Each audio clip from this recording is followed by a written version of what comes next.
After a month-long vacation, the mother-in-law walked in and immediately ordered her son around. "Tell your wife to make dinner. She's done recovering so she could use some exercise." She dropped her suitcase, sat on the couch with her legs crossed, and pulled a long face. When no one moved, she snapped again. "What are you standing there for? Go get her! I've been exhausted for a month, and I can't even come home to a hot meal." Her son stood motionless in the middle of the living room, his face completely blank. She grew angrier. "Her postpartum recovery is over, right? The day after I gave birth to you, I was already working. Why is she still lying around?" Her son looked up at her. "Don't bother. There's no daughter-in-law in this house anymore." She suddenly sat up straight. "What do you mean? She and the baby are staying at a postpartum care center. We signed the divorce papers. We'll finalize it in a few days."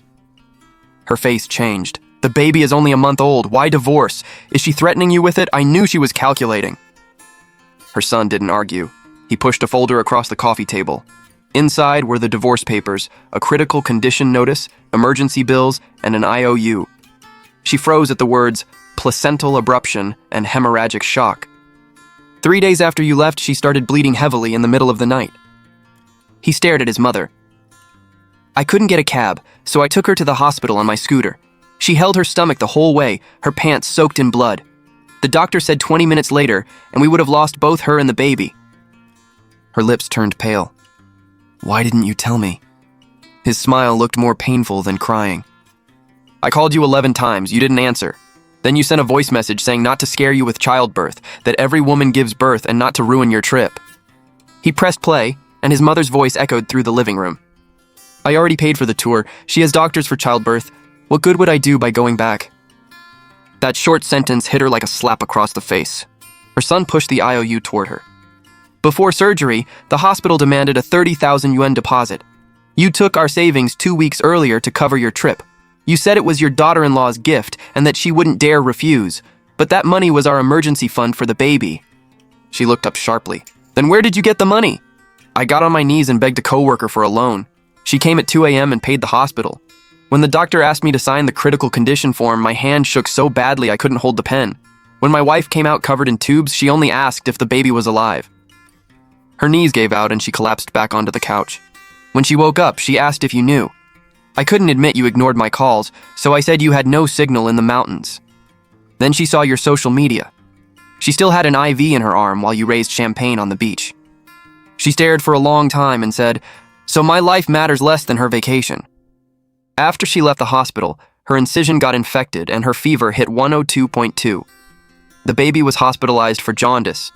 I ran to pediatrics all day and watched over her at night. Other mothers had people bringing soup and changing diapers. She had to grit her teeth and wait for me just to help her turn over. She said she wasn't afraid of hardship. She was afraid she'd married into a family that never saw her as family." The mother-in-law slapped her leg and cried. "I didn't know it would be that serious. If I had known, I never would have left." Her son cut her off. "I asked you to postpone the trip for 1 month. You said the ticket was non-refundable and childbirth was her own problem. The day you left, she carried your luggage with a huge belly. You didn't even thank her." She grabbed her son's sleeve. "Take me to her. I'll apologize. I'll pay her back."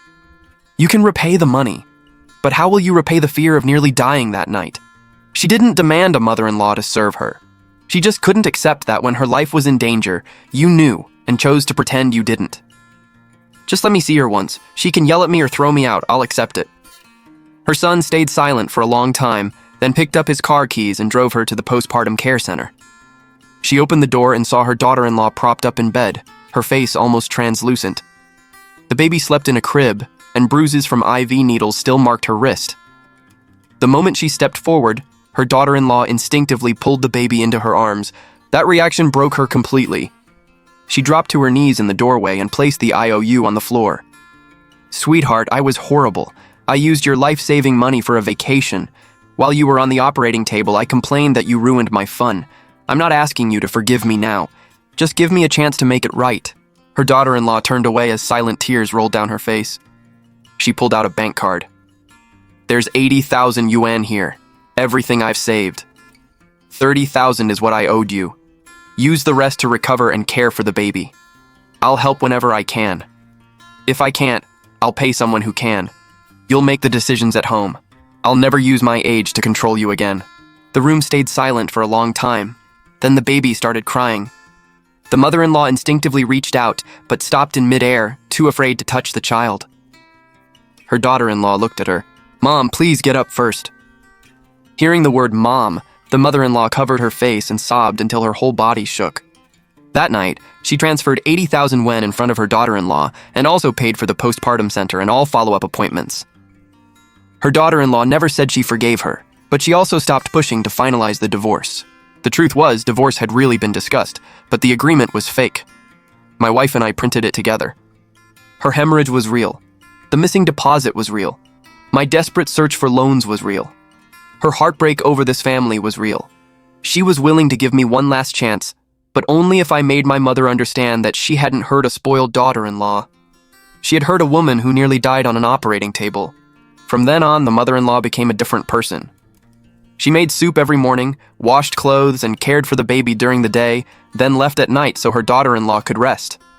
She deleted every vacation photo and kept one sentence: "Some mistakes can't be forgotten. They can only be repaired, one day at a time." Her daughter-in-law didn't become close to her overnight, but she stopped guarding herself constantly. 6 months later, on her mother-in-law's birthday, she served her food for the first time. The family survived not because an apology was powerful, but because the person at fault finally put aside her pride and made amends through action. What hurts most in a family isn't a lack of money or time. It's when you nearly die, and the person who always calls you family treats your pain like drama. A heart can turn cold in an instant, but warming it again takes a long time. Thankfully, this mother-in-law finally understood.